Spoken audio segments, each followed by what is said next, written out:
Almost 7 years ago, my family cut me out of their lives and kicked me out of the house. I, 29, male, was 22 at the time and wasn't financially stable enough to rent an apartment on my own.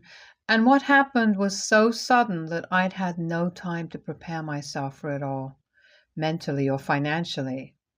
The reason behind all of this was my sister. My sister, Hannah, 37, female, and I have never been close because of the significant age gap between us. She got married to her boyfriend, Pete, 39, male, of 3 years when she was 27, and they were married for 3 years. They got divorced 3 years into their marriage because Hannah had accused Pete of having an affair with one of my friends. I'd been living with my parents after college since I had just started working, and I wanted to save some money before I moved out. My parents were okay with that arrangement as well, but that was only until my sister announced her divorce. She just came back home one day crying hysterically and announced that she'd filed for divorce because her husband had been cheating on her for 6 months now. And then she went on to throw me under the bus for introducing my friend to him. My friend, Emily, 28, female, was trying to gain weight, and since Pete was a certified dietitian, he agreed to help her out. I had been the one to introduce her to him, and apparently she was the one Pete had been cheating on my sister with. I was shocked that this was happening because even though Emily and I weren't close, I knew for a fact that she was a good woman and would never get with a married man. Besides, cheating was so out of character for Pete as well. He was totally smitten with Hannah and only ever had good things to say about her, so I found it incredibly hard to believe that he'd cheated on her. I had my doubts, but my parents believed her instantly and didn't even question anything in spite of the fact that she never had any proof of him cheating. They just took her word for it. But I'm not going to hold that against them since they would choose their own daughter over their son-in-law regardless of who was right. What I didn't understand was why they readily kicked me out just because Hannah said so. She just stormed in one day, threw a tantrum, and somehow convinced my parents to throw me out simply because I'd been the one to introduce Emily to Pete. She accused me of ruining her marriage, and my parents agreed with her for some reason. I was devastated and tried to stop my parents, but they weren't ready to listen to me at all and just told me that if I didn't leave, then they'd forcefully kick me out. In just one day, I'd lost my family and my home and had absolutely no idea where to go. I was literally sobbing out on the sidewalk with all my stuff for an hour or so before I was able to pull myself together and went to a friend's house for the night. I tried contacting them every single day for the next few days, but didn't have any luck. My friend was kind enough to let me live at his place until I was able to find an apartment for myself. Unfortunately, my parents had pretty much made up their minds that I was in the wrong here and I was the one responsible for the divorce. My mom and dad had actually told me that they were disgusted by what I'd done before kicking me out, which didn't even make sense because it wasn't as if I'd been the one who Pete cheated with. They'd blocked my number so I couldn't get through to them at all, and when I tried to visit them, my mom threatened to call the cops on me if I didn't leave. So after that, I finally realized that they were serious about this and actually did blame me for whatever had happened. I don't think I had any reason to be surprised since my sister always had been the favorite child. My parents had never really planned for a second child, so I ended up always getting sidelined, and while I didn't care much for it growing up, I didn't know that it would lead to something so huge. Thinking about it now, I guess I should have seen it coming, but honestly, I don't think anyone in my place could have seen something like this coming. Anyway, I even tried to figure out things for myself to make sense of it all for the next couple of weeks since Hannah and my parents had practically cut me off altogether and I had no way to get to them. I couldn't speak to Pete either because he'd blocked me too, which didn't make any sense to me. I couldn't find him either because both Hannah and Pete had vacated the house they used to live in and had left to live with their respective parents instead. So I had no way to get through to anyone involved, which is why I approached my last resort to get to the truth, Emily. Like I said, Emily and I weren't really close, but I had to do what I had to do, so I just asked to meet her one day and explain the situation to her. I asked her if what Hannah had said about the affair was true, and she denied it vehemently, and I believed her, to be honest. Emily told me that she'd only ever met Pete a few times and only in a professional capacity, so there was absolutely nothing going on between them, and she had no idea why Hannah would say something so awful about her. She even told me that she'd had a steady boyfriend for a couple of years already and was planning to get hitched in a few months, too. She even showed me pictures, and what she'd told me was way more convincing than whatever Hannah had said. I had no proof, but I just knew somehow that Hannah had been lying about the real reason for the divorce. But since I had no proof, I couldn't go back to my family, and I most certainly couldn't go back without it. Back then, I was pretty desperate to go back to living with my family since I really missed them despite what they'd done to me. With time, however, I was able to get over it and move on with my life. I managed to find a place and made my job the purpose of my life so that I'd have something to distract myself with. And I also had to pay the bills, so it was a better way of coping than just sitting around and being depressed since I didn't have any other option either. I was hurting a lot, but I knew I had to go on somehow, with or without my family's support. Years passed, and now I'm doing much better in life. I've moved from my tiny apartment to a much bigger one, and even got engaged to my girlfriend of 2 years around a week ago. And our engagement post is what ended up being a game changer for me, because just a few days after that post, I received an email out of literally nowhere that not only explained the entire story of Hannah's divorce to me and gave me all the answers I needed, but also had proof attached. My fiancée, Liza, 30, female, usually only posted us on Instagram, but the picture from our engagement made it to her Facebook feed as well, where she had a wider audience. It was a public post as well, and a lot of people saw it, including my ex-brother-in-law, Pete. He happened to be someone my fiancée had met at a seminar a few years back since she was a doctor, and had ended up adding him on Facebook, which is how he found me. It really is a small world, and for the first time I was glad about it. He reached out to me a few days after we posted, but instead of texting me on social media, he decided to send me an anonymous email. He explained later on that he did this just so that he wouldn't feel weird about what he was doing, since it had been several years since his divorce, and he didn't want to seem like a sore loser who still hadn't managed to move on from what happened. Besides, he'd been the one to block me in the first place, so he felt weird and conscious about getting back in touch with me about something that happened so many years back. Coming to the contents of the email I received, it had the full story and proof of what had happened 7 years ago, and I couldn't believe my eyes when I went through it. So apparently my sister had been the one cheating on Pete, and not the other way around like she'd been telling us for so long. Not only was that a huge lie, but even more interesting was the fact that she'd been cheating on Pete with a friend of mine just like she'd accused him. My friend Frank, 28, male, was a cashier at the grocery store near Hannah's house back then, and I never would have made the connection myself since I'd literally never seen them together. I guess they'd kept it well under wraps, but not enough for Pete to not find out. And when Hannah was confronted, she told Pete that it was all my fault because I'd been the one to introduce her to Frank, and had even told her about how he needed her help since he was an aspiring singer and she was a pretty good singer herself. She'd agreed to help him, and bam, they'd fallen in love before they knew it. She even said that I was in on it and had helped them keep things under wraps for so long. Obviously, all of this was a complete lie, and I hadn't even known that Frank and Hannah had something going on. He was outraged when he found out and ended up blocking my entire family, which he admits now was kind of stupid on his part. But he was so angry that he hadn't given his actions much thought.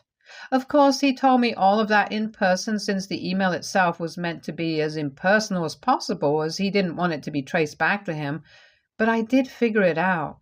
The proof that he'd attached were a bunch of screenshots of emails between my sister and Frank where they were discussing how easy it is to fool Pete and were full of confessions of love and plans for where they were going to meet next. There was no way she could deny any of this because she'd even signed off in the emails with her middle name, which not many people are aware of. I had her deed to rights. I figured out that it must have been Pete who'd sent me this email after I combed through Liza's Facebook friends, because my gut feeling told me that this definitely had something to do with social media. And when I was finally able to find Pete in her list, I got in touch with him. We decided to meet a few days ago, and he told me that he found out about what Hannah had told her family from Emily, who'd met him a couple of years back. I told her to keep my side of the story a secret, and I was kicking myself for it when I realized that if I hadn't said that, she probably would have told Pete about it, and I would have been able to prove my innocence ages ago. Anyway, they'd run into each other a couple of years ago, and she'd ended up asking him about the divorce, so they'd got to talking, and finally he'd also learned what Hannah had told us. He confessed that he'd wanted to talk to me about it and tell me the truth, but didn't because he felt weird. I swear, if Pete wasn't so easily embarrassed, my life would have been a lot easier to deal with. I did forgive him, though, since I needed his help to absolutely destroy my sister, and I knew he'd be on board with it as well. Hannah had definitely been lying to my parents so she'd have financial support during her divorce, and had even thrown me under the bus for good measure because she'd know that one conversation with Emily and I'd know the truth. I couldn't wrap my head around the fact that someone, especially someone who was related to me by blood, could be this selfish. I'm sure she'd never bothered to set the record straight either, and my parents had just lapped up whatever lies she'd been feeding them during her divorce. She'd known that if the truth about her being the cheater had been revealed to our parents, she would have been in big trouble, and she just couldn't risk that. Well, too bad, but it was finally out now, and I was going to use it to ruin her life just like she'd ruined mine all those years ago. I didn't know if my family lived in the same house since I hadn't visited them for 7 years, but as luck would have it, they hadn't moved. I confirmed with an old neighbor of mine before showing up and was glad to learn that Hannah was still living with them as well. That wasn't very surprising to me because Hannah always had been a couch potato and hated doing any work herself. So if she had the option of living with her aging parents and making them do all the chores for her, she'd definitely do it. Anyway, 2 days back, Pete and I just showed up without warning at their house. My mom opened the door and we barely even gave her any time to register what was happening before we walked in. My dad and Hannah were also present in the living room, and we were one happy family again, but not for long since their expressions soured just as soon as we entered. My dad began to threaten us immediately and said that he'd call the cops if we didn't get the hell out of his house, and I shot right back saying that he was free to do whatever he wanted, but only after he'd read the documents that we were about to show them. My parents looked incredibly confused, but Hannah looked like she was going to barf and excused herself so that she could go to her room. I thought she was trying to escape, but there was no point in doing so anyway. Pete went on to show the divorce documents and the screenshots of Hannah and Frank's emails while I explained the real story. Pete also told my parents how Hannah had to give up our family heirloom, my grandmother's diamond ring, in the settlement because she couldn't afford to pay him the money since she's a high school teacher. She had to sell the ring instead. My parents were already horrified by what we told them, and that was just the cherry on top. We watched the drama unfold as my dad demanded an explanation from Hannah for all that had happened, and when she still tried to lie and cover up the truth despite all the evidence against her, my dad promptly kicked her out. He packed her stuff for her and handed over the bags to her, then told us all to get the hell out of their house. I didn't need to be told twice and left with Pete, while my sister begged and pleaded with my parents to let her back in, just like I had, all those years ago. This was karma at its best, and I couldn't be happier about it. It's been a couple of days since then, and my sister showed up at my place a few hours ago, demanding that I make things right with my parents immediately. I didn't even know how she found me, but I told her that I didn't owe her anything anymore. She'd ruined my life once, so I repaid her the favor, and we were now fair and square. I guess she really had no pride left because as soon as I said that, she started sobbing and accusing me of being a monster. I didn't care much for her drama, though, and shut the door while she continued to sob relentlessly. I just put my headphones on and listened to music while Liza, my fiancée, worked in her study so neither of us would be disturbed. After a while, Hannah finally left us alone, but she'd left her message with a marker on my door to remind me that I was nothing but a revengeful monster. I don't see anything wrong with what I did, very frankly, and don't feel sorry in the least. But Hannah seems pretty convinced that I'm the villain here somehow. I just did to her what she'd done to me several years ago, except that I told the truth while she did nothing except lie and throw me under the bus. So what do you guys think? AITA for ruining my sister's life and getting her kicked out 7 years after she accused me of causing her divorce? Update 1. So Hannah has still been bothering me even though a whole week has passed since she got kicked out. I had to threaten her with the fear of cops when she called me for the 14th time today, and only then did she stop. I don't even know how she managed to find my phone number and address, but I'm least interested in that right now. Hannah's trying to make me feel sympathetic towards her because I guess a school teacher's salary isn't enough for her to live on. But I don't think that's true. And she's just upset that she has to look for a place and pay for her own rent, electricity, and groceries now that our parents have kicked her out. So I don't feel too sorry for her. And in case you guys were wondering, yes, I did block her number several times, but I guess she's making her friends add me to conference calls, so there's no point. As for my parents, they're just as bad, if not worse, than Hannah. They found me on Facebook and saw the post about my engagement as well, so now they want to be part of my life once more and even express their desire to attend my wedding. They haven't apologized yet, but for some reason they expect me to just invite them to my wedding, which is supposed to be a really important day for me. I don't understand where these people find the guts to say crap like this, but at least I'm not responding to any of it. Liza and I have had a field day reading their texts because there's really just no way they're for real right now. It's all just really sad for them. Update 2. Hannah showed up at my house yet again after I threatened to report her for harassment yesterday. I was about to leave for work, but she stopped me by throwing herself across the hood of my car and refused to budge until I spoke to her. It was pretty exasperating, and I ended up actually calling the police this time. They took her away while she screamed and cried and tried her best to show me as the bad guy here, but unfortunately, nobody was buying her sad girl act here. It took some time to press charges against her, but as soon as I got it done, I left for work because I didn't want to let this little incident ruin my day. I was sure my parents would bail her out anyway since she was their favorite, and I turned out to be right as well. My parents, after bailing her out, sent me a lengthy text about how I was being way too harsh on them for an honest mistake that they'd made almost a decade ago. It was hilarious because nothing about what my sister and parents had put me through was either honest or even a mistake. They knew what they were doing, and we're definitely aware of how cruel they were, but that didn't stop them from throwing me out onto the street in spite of knowing that I had no other place to go. So now that I can do the same to them, I don't see a reason to be forgiving and kind. I texted my parents back saying that they'd lost any right to tell me what I could and couldn't do 7 years ago, so they'd better stop deluding themselves.